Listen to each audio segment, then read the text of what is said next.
Welcome! To create my version of the Barbie dress, I picked out some grayscale gingham. I drafted the bodice with a front and back piece, keeping in mind the plaid pattern layout.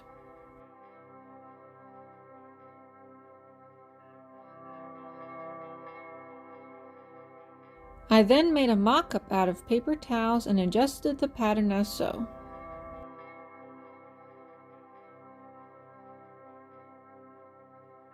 After I cut out the lining pieces, I used them for the pattern fabric.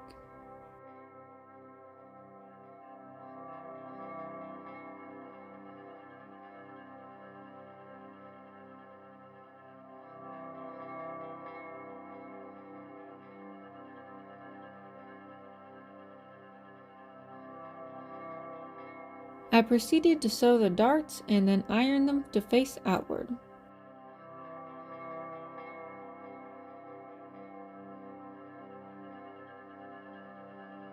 For the skirt, I cut out 2 pieces to start. I ended up having to buy more fabric as the pattern was pleated widthwise. I started drafting some pleats and then ironed them in place.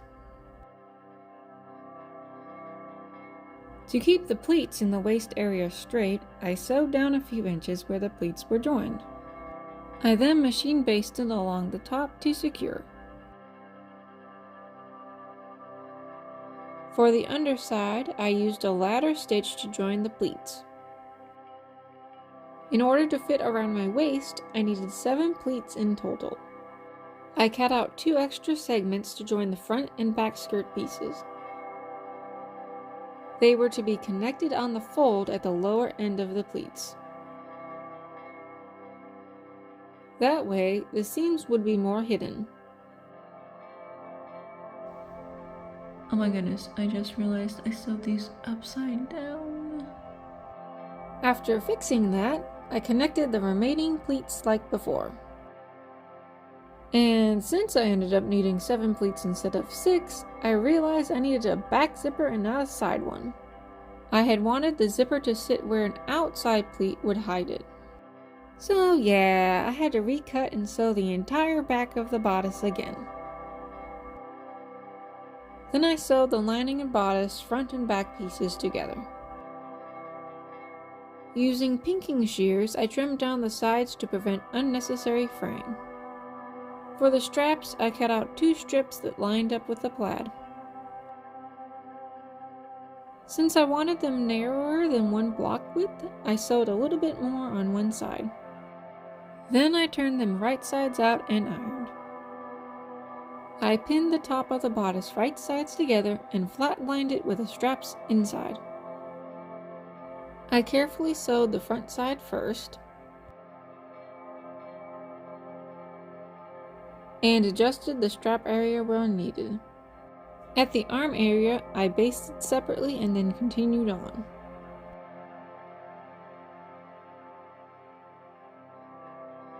I gathered that area just slightly to help with the fitting. I then trimmed along the edges.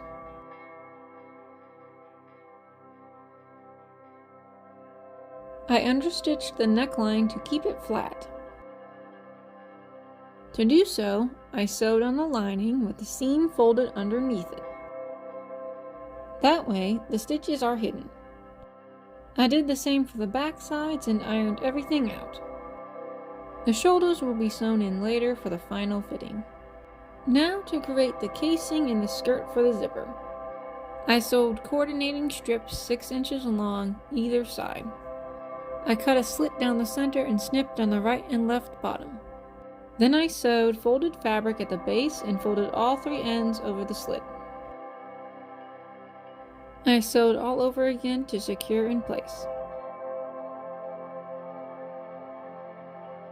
For the petticoat, I cut several 10-inch strips.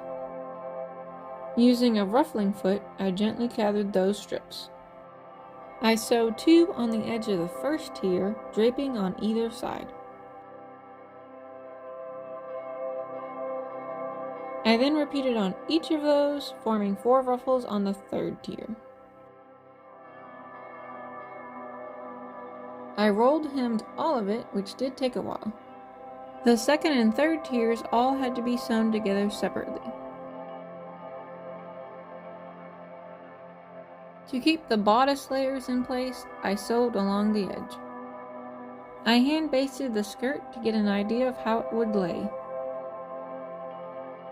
Then I sewed a guide to line up the plaid in the waistline. I sewed in gathering stitches to bring the skirt to size. After pinning in place, I finally sewed the skirt to the bodice.